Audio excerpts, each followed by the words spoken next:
By popular request, I'm going to show you how to apply for your GCMS notes.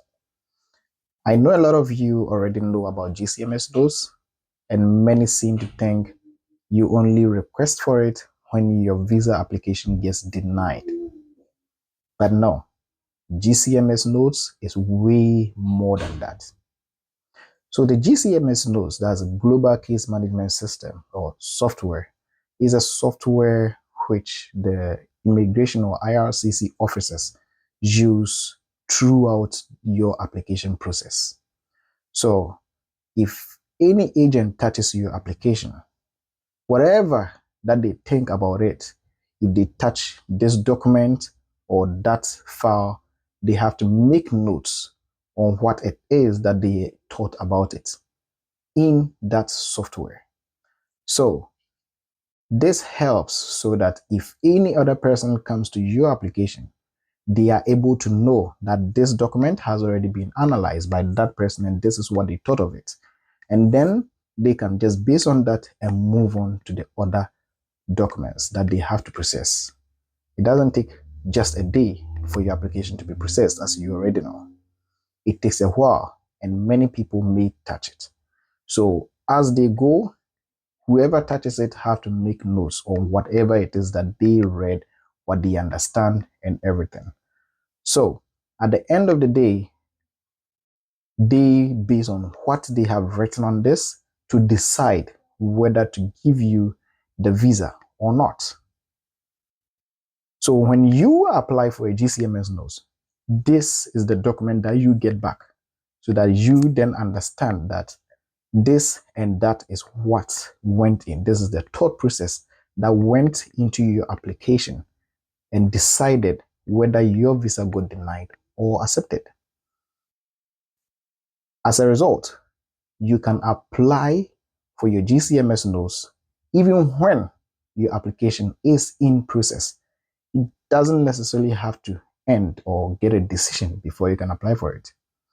So one, you can apply for your GCMS notes if you think your application is delaying and you need to know what might be going on.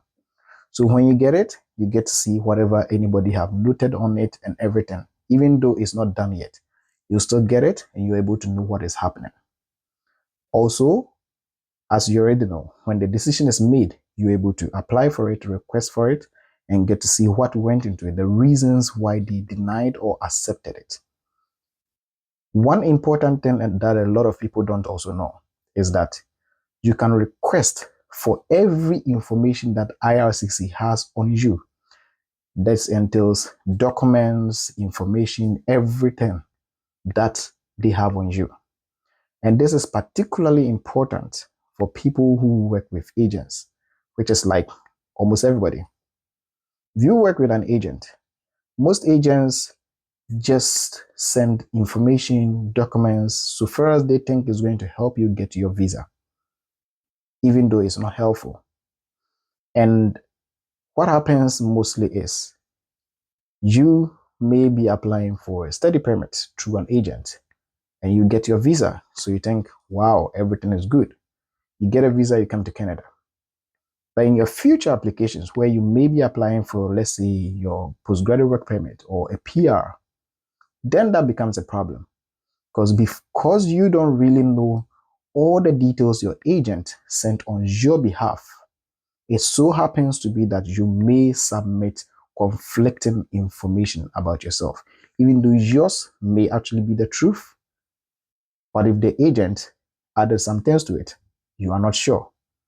So because of that, I always recommend that if you work with an agent, even after you receive your visa, it's still advisable to apply for a GCMS notes so that you know every document, every information the agent sent on your behalf, so that in your future applications, you will not send conflicting information, which may result in you being denied something much greater than your initial application, like a PR. So now, let's go into the application itself. It's not actually called a GCMS notes application. It is an act or a policy in Canada. That is the Access to Information Act. So through this act, an individual or a corporation is able to request for information from IRCC. This information can be about you yourself or about someone else. But per this act, not everybody can request for this information. For you to be able to request for the information, you must either be a Canadian citizen, permanent resident, or an individual or corporation residing in Canada at the moment, currently. And since a lot of people are applying for visas from outside Canada, they don't really qualify to apply for GCMS notes. And as a result, they would rather have to go to someone who is already in Canada, like an immigration consultant or a lawyer or whatever, or even a friend or family who is already in Canada to apply for the GCMS notes for them. So to make this easier, some people, especially most immigration consultants, have opened websites where they allow people to apply through them, and then they get the GCMS notes and they forward it to you. And as a result, you have to pay them for it. For the Access to Information Act, it only costs $5 per the IRCC website. This is what is quoted there. And if you look at the document I posted, you realize that it says $5 for the application. But because you are outside and cannot apply yourself and have to apply through somebody, of course, they request much more. I've gone through sites where some are requesting for $15, $20, $30, a whole lot. But I know someone who made his request from one particular website. And since that is the one that I know he used and actually got it, I also had visited that website and looked through the application process and realized it is much simpler than on other sites that I've seen. So I will take you through that process instead. You should note, however, that I am not in any way affiliated to the website that I'm showing you, and I am letting you know this is not the IRCC website. This is just a third party through whom you can request for your GCMS notes. And if possible, I will show you other websites too, where you can equally apply for your GCMS notes from.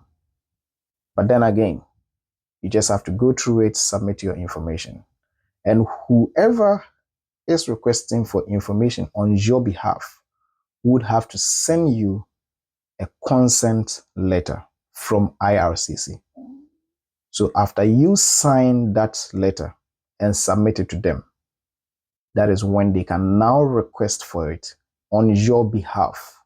Without that consent letter, IRCC will not submit anybody's information to a third party.